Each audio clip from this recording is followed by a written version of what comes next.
श्रीमद्भागवत महापुराण दसम स्कंध अथ त्रयोदशो अध्याय। ब्रह्मा जी का मोह और उसका नाश। श्री सुखदेव जी कहते हैं, परीक्षित, तुम बड़े भाग्यवान हो। भगवान के प्रेमी भक्तों में तुम्हारा स्थान श्रेष्ठ है, तभी तो तुमने इतना सुंदर प्रश्न किया है। यूँ तो तुम्हें बार बार भगवान की लीला कथाएं सुनने को मिलती हैं, फिर भी तुम उनके संबंध में प्रश्न करके उन्हें और भी सरस और भी नूतन बना देते हो। रसिक संतों की वाणी, कान और हृदय भगवान की लीला के गान, श्रवण और चिंतन के लिए ही होते हैं। उनका यह स्वभाव ही होता है कि वे क्षण प्रतिक्षण भगवान की लीलाओं को अपूर्व रसमयी और नित्य नूतन अनुभव करते रहें। ठीक वैसे ही जैसे लंपट पुरुषों को स्त्रियों की चर्चा में नया नया रस जान पड़ता है। परीक्षित, तुम एकाग्र चित्त से श्रवण करो। यद्यपि भगवान की यह लीला अत्यंत रहस्यमयी है, फिर भी मैं तुम्हें सुनाता हूँ, क्योंकि दयालु आचार्यगण अपने प्रेमी शिष्य को गुप्त रहस्य भी बतला दिया करते हैं। यह तो मैं तुमसे कह ही चुका हूँ कि भगवान श्री कृष्ण ने अपने साथी ग्वाल बालों को मृत्यु रूप अघासुर के मुँह से बचा लिया। इसके बाद वे उन्हें यमुना के पुलिन पर ले आए और उनसे कहने लगे, मेरे प्यारे मित्रों, यमुना जी का यह पुलिन अत्यंत रमणीय है। देखो तो सही, यहाँ की बालू कितनी कोमल और स्वच्छ है। हम लोगों के लिए खेलने की तो यहाँ सभी सामग्री विद्यमान है। देखो, एक ओर रंग बिरंगे कमल खिले हुए हैं और उनकी सुगंध से खींचकर भंवरे गुंजार कर रहे हैं, तो दूसरी ओर सुंदर सुंदर पक्षी बड़ा ही मधुर कलरव कर रहे हैं, जिसकी प्रतिध्वनि से सुशोभित वृक्ष इस स्थान की शोभा बढ़ा रहे हैं। अब हम लोगों को यहाँ भोजन कर लेना चाहिए, क्योंकि दिन बहुत चढ़ आया है और हम लोग भूख से पीड़ित हो रहे हैं। बछड़े पानी पीकर समीप ही धीरे धीरे हरी हरी घास चरते रहें। ग्वाल बालों ने एक स्वर से कहा, ठीक है, ठीक है। उन्होंने बछड़ों को पानी पिलाकर हरी हरी घास में छोड़ दिया और अपने अपने छींके खोल खोल कर भगवान के साथ बड़े आनंद से भोजन करने लगे। सबके बीच में भगवान श्री कृष्ण बैठ गए। उनके चारों ओर ग्वाल बालों ने बहुत सी मंडलाकार पंक्तियां बना ली और एक से एक सटकर बैठ गए। सबके मुंह श्री कृष्ण की ओर थे और सबकी आंखें आनंद से खिल रही थीं। वन भोजन के समय श्री कृष्ण के साथ बैठे हुए ग्वाल बाल ऐसे शोभायमान हो रहे थे, मानो कमल की कर्णिका के चारों ओर उसकी छोटी बड़ी पंखुड़ियाँ सुशोभित हो रही हों। कोई पुष्प तो कोई पत्ते और कोई कोई पल्लव, अंकुर, फल, छींके, छाल एवं पत्थरों के पात्र बनाकर भोजन करने लगे। भगवान श्री कृष्ण और ग्वाल बाल सभी परस्पर अपनी अपनी भिन्न भिन्न रुचि का प्रदर्शन करते। कोई किसी को हंसा देता तो कोई स्वयं ही हंसते हंसते लोटपोट हो जाता। इस प्रकार वे सब भोजन करने लगे। उस समय श्री कृष्ण की छटा सबसे निराली थी। उन्होंने मुरली को तो कमर की फेंट में आगे की ओर खोस लिया था, सींगी और बेंत बगल में दबा लिए थे। बाएं हाथ में बड़ा ही मधुर घृत मिश्रित दही भात का ग्रास था और अंगुलियों में अदरक, नींबू आदि के अचार मुरब्बे दबा रखे थे। ग्वाल बाल उनको चारों ओर से घेर कर बैठे हुए थे और वे स्वयं सबके बीच में बैठकर अपनी विनोद भरी बातों से अपने साथी ग्वाल बालों को हंसाते जा रहे थे। जो समस्त यज्ञों के एकमात्र भोक्ता हैं, वे ही भगवान ग्वाल बालों के साथ बैठकर इस प्रकार बाल लीला करते हुए भोजन कर रहे थे और स्वर्ग के देवता आश्चर्यचकित होकर यह अद्भुत लीला देख रहे थे। भरतवंश शिरोमणे इस प्रकार भोजन करते करते ग्वाल बाल भगवान की इस रसमयी लीला में तन्मय हो गए। उसी समय उनके बछड़े हरी हरी घास के लालच में घोर जंगल में बड़ी दूर निकल गए। जब ग्वाल बालों का ध्यान उस ओर गया, तब तो वे भयभीत हो गए। उस समय अपने भक्तों के भय को भगा देने वाले भगवान श्री कृष्ण ने कहा, मेरे प्यारे मित्रों, तुम लोग भोजन करना बंद मत करो, मैं अभी बछड़ों को लिए आता हूँ। ग्वाल बालों से इस प्रकार कहकर भगवान श्री कृष्ण हाथ में दही भात का कौर लिए ही पहाड़ों, गुफाओं, कुंजों एवं अन्य भयंकर स्थानों में अपने तथा साथियों के बछड़ों को ढूंढने चल दिए। परीक्षित, ब्रह्मा जी पहले से ही आकाश में उपस्थित थे। प्रभु के प्रभाव से अघासुर का मोक्ष देखकर उन्हें बड़ा आश्चर्य हुआ। उन्होंने सोचा कि लीला से मनुष्य बालक बने हुए भगवान श्री कृष्ण की कोई और मनोहर महिमामय लीला देखनी चाहिए। ऐसा सोचकर उन्होंने पहले तो बछड़ों को और भगवान श्री कृष्ण के चले जाने पर ग्वाल बालों को भी अन्यत्र ले जाकर रख दिया और स्वयं अंतर्धान हो गए। अंततः वे जड़ कमल की ही तो संतान हैं। भगवान श्री कृष्ण बछड़े न मिलने पर यमुना जी के पुलिन पर लौट आए, परंतु यहाँ क्या देखते हैं कि ग्वाल बाल भी नहीं हैं। तब उन्होंने वन में घूम घूम कर चारों ओर उन्हें ढूंढा, परंतु जब ग्वाल बाल और बछड़े उन्हें कहीं न मिले तब वे तुरंत जान गए कि यह सब ब्रह्मा की करतूत है। वे तो सारे विश्व के एकमात्र ज्ञाता हैं। अब भगवान श्री कृष्ण ने बछड़ों और ग्वाल बालों की माताओं को तथा ब्रह्मा जी को भी आनंदित करने के लिए अपने आप को भी बछड़ों और ग्वाल बालों दोनों के रूप में बना लिया। भगवान सर्वसमर्थ हैं। वे ब्रह्मा जी के चुराए हुए ग्वाल बाल और बछड़ों को ला सकते थे, किंतु इससे ब्रह्मा जी का मोह दूर न होता और वे भगवान की उस दिव्य माया का ऐश्वर्य न देख सकते जिसने उनके विश्वकर्ता होने के अभिमान को नष्ट किया।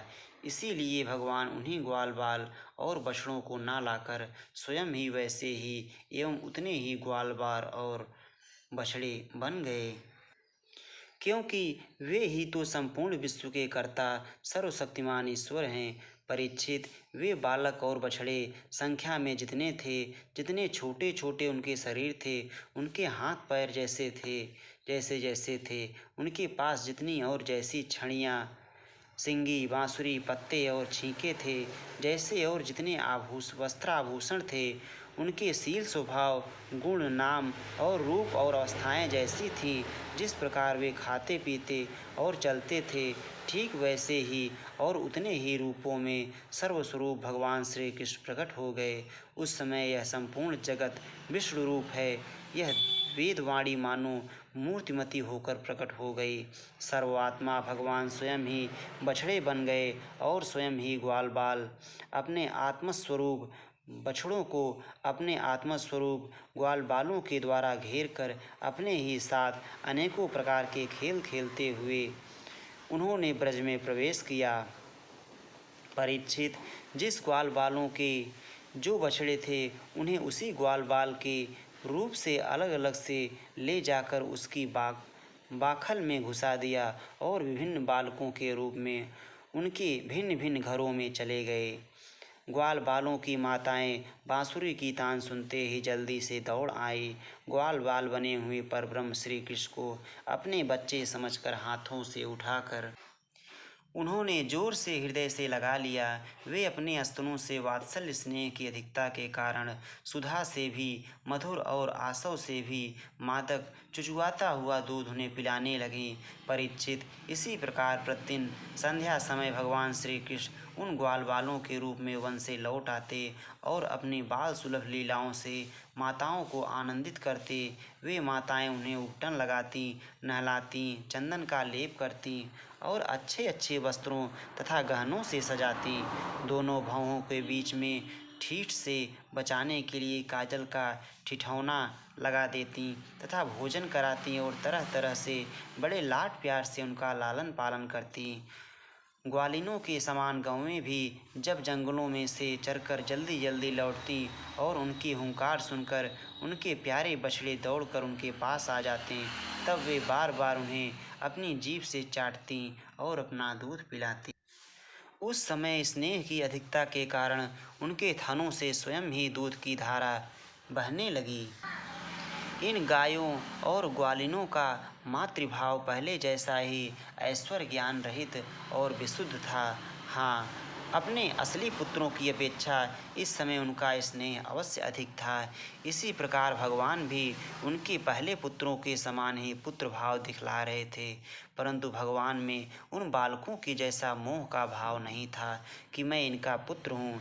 अपने अपने बालकों के प्रति ब्रजवासियों की स्नेह लता दिन प्रतिदिन 1 वर्ष तक धीरे धीरे बढ़ती ही गई, यहाँ तक कि पहले श्री कृष्ण में उनका जैसा असीम और अपूर्व प्रेम था, वैसा ही अपने इन बालकों के प्रति भी हो गया। इस प्रकार सर्वात्मा श्री कृष्ण बछड़े और ग्वाल बालों के बहाने गोपाल बनकर अपने बालक रूप से वत्स रूप का पालन करते हुए 1 वर्ष तक वन और गोष्ठ में क्रीड़ा करते रहे। जब 1 वर्ष पूरा होने में 5-6 रातें शेष थी, तब एक दिन भगवान श्री कृष्ण बलराम जी के साथ बछड़ों को चराते हुए वन में गए। उस समय गौवें गोवर्धन की चोटी पर घास चर रही थीं। वहाँ से उन्होंने ब्रज के पास ही घास चरते हुए बहुत दूर अपने बछड़ों को देखा। बछड़ों को देखते ही गौओं का वात्सल्य स्नेह उमड़ आया। वे अपने आप की सुध-बुध खो बैठीं और ग्वालों के रोकने की कुछ भी परवाह न कर जिस मार्ग से वे ना जा सकते थे, उस मार्ग से हुंकार करती हुई बड़े वेग से दौड़ पड़ीं। उस समय उनके थनों से दूध बहता जाता था और उनकी गर्दन में सिकुड़ कर डील से मिल गई थीं। वे पूंछ तथा सिर उठाकर इतने वेग से दौड़ रही थीं, मालूम होता था मानो उनके 2 ही पैर हैं। जिन गौओं के और भी बछड़े हो चुके थे, वे भी गोवर्धन के नीचे अपने पहले बछड़ों के पास दौड़ आईं और उन्हें स्नेहवश अपने आप बहता हुआ दूध पिलाने लगीं। उस समय वे अपने बच्चों का एक एक अंग ऐसे चाव से चाट रही थीं मानो उन्हें अपने पेट में रख लेंगी। गोपों ने उन्हें रोकने का बहुत कुछ प्रयत्न किया, परंतु उनका सारा प्रयत्न व्यर्थ रहा।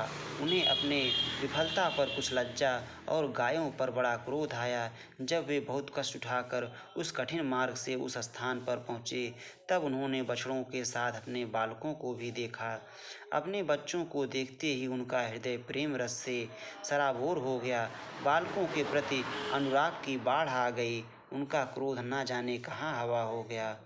उन्होंने अपने अपने बालकों को गोद में उठाकर हृदय से लगा लिया और उनका मस्तक सूंघकर अत्यंत आनंदित हुए। बूढ़े गोपों को अपने बालकों के आलिंगन से परम आनंद प्राप्त हुआ। वे निहाल हो गए, फिर बड़े कष्ट से उन्हें छोड़कर धीरे धीरे वहाँ से गए। जाने के बाद भी बालकों के और उनके आलिंगन के स्मरण से उनके नेत्रों से प्रेम के आंसू बहते रहे। बलराम जी ने देखा कि ब्रजवासी गोप गौवें और ग्वालिनों की उन संतानों पर भी जिन्होंने अपनी माँ का दूध पीना छोड़ दिया है, क्षण प्रतिक्षण प्रेम संपत्ति और उसके अनुरूप उत्कंठा बढ़ती ही जा रही है। तब वे विचार में पड़ गए, क्योंकि उन्हें इसका कारण मालूम न था। यह कैसी विचित्र बात है कि सर्वात्मा श्री कृष्ण में ब्रजवासियों का और मेरा जैसा अपूर्व स्नेह है, वैसा ही इन बालकों और बछड़ों पर भी बढ़ता जा रहा है। यह कौन सी माया है, कहाँ से आई है? यह किसी देवता की है, मनुष्य की है अथवा असुरों की? परंतु क्या ऐसा भी संभव है? नहीं नहीं, यह तो मेरे प्रभु की ही माया है और किसी की माया में ऐसी सामर्थ्य नहीं जो मुझे भी मोहित कर ले। बलराम जी ने ऐसा विचार करके ज्ञान दृष्टि से देखा तो उन्हें ऐसा मालूम हुआ कि इन सब बछड़ों और ग्वाल बालों के रूप में केवल श्री कृष्ण ही श्री कृष्ण हैं। तब उन्होंने श्री कृष्ण से कहा, भगवान, ये ग्वाल बाल और बछड़े ना देवता हैं, ना तो कोई ऋषि। इन भिन्न भिन्न रूपों का आश्रय लेने पर भी आप अकेले ही इन रूपों में प्रकाशित हो रहे हैं। कृपया स्पष्ट करके थोड़े में ही यह बतला दीजिए कि आप इस प्रकार बछड़े, बालक, सिंगी, रस्सी आदि के रूप में अलग अलग क्यों प्रकाशित हो रहे हैं। तब भगवान ने ब्रह्मा की सारी करतूत सुनाई और बलराम जी ने सब बातें जान ली। परीक्षित, तब तक ब्रह्मा जी ब्रह्मलोक से ब्रज में लौट आए। उनके कालमान से अब तक केवल एक त्रुटि, जितनी देर में तीखी सुई से कमल की पंखुड़ी छीदे समय व्यतीत हुआ था, उन्होंने देखा कि भगवान श्री कृष्ण ग्वाल बाल और बछड़ों के साथ 1 साल से पहले की भांति ही क्रीड़ा कर रहे हैं। वे सोचने लगे, गोकुल में जितने भी ग्वाल बाल और बछड़े थे वे तो मेरी मायामयी शैया पर सो रहे हैं। उनको तो मैंने अपनी माया से अचेत कर दिया था। वे तब से अब तक सचेत नहीं हुए। तब मेरी माया से मोहित ग्वाल बाल और बछड़ों के अतिरिक्त ये उतने ही दूसरे बालक तथा बछड़े कहाँ से आ गए जो 1 साल से भगवान के साथ खेल रहे हैं। ब्रह्मा जी ने दोनों स्थानों पर दोनों को देखा और बहुत देर तक ध्यान करके अपने ज्ञान दृष्टि से उनका रहस्य खोलना चाहा, परंतु इन दोनों में कौन से पहले के ग्वाल बाल हैं और कौन से पीछे बना लिए गए, इनमें से कौन सच्चे हैं कौन बनावटी, यह बात वे किसी प्रकार ना समझ सके। भगवान श्री कृष्ण की माया तो सभी मुग्ध हो रहे हैं, परंतु कोई भी माया मोह भगवान का स्पर्श नहीं कर सकता। ब्रह्मा जी उन्हीं भगवान श्री कृष्ण को अपनी माया से मोहित करने चले थे, किंतु उनको मोहित करना तो दूर रहा, वे अजन्मा होने पर भी अपनी ही माया से अपने आप मोहित हो गए।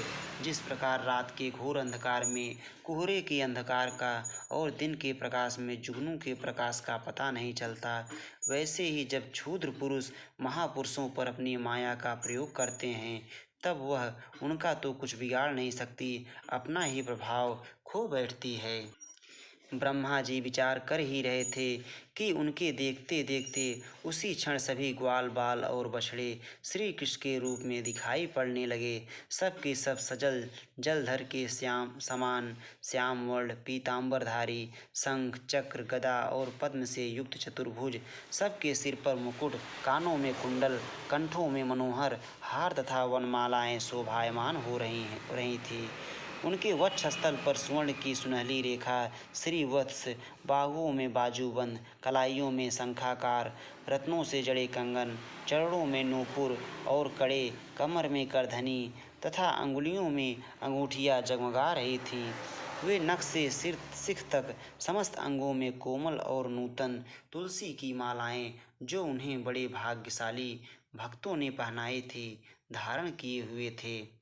उनकी मुस्कान चांदनी के समान उज्ज्वल थी और रत्नारे नेत्रों की कटाक्षपूर्ण चितवन बड़ी ही मधुर थी। ऐसा जान पड़ता था मानो वे इन दोनों के द्वारा सत्वगुण और रजोगुण को स्वीकार करके भक्तजनों के हृदय में शुद्ध लालसाएं जगाकर उनको पूर्ण कर रहे हैं।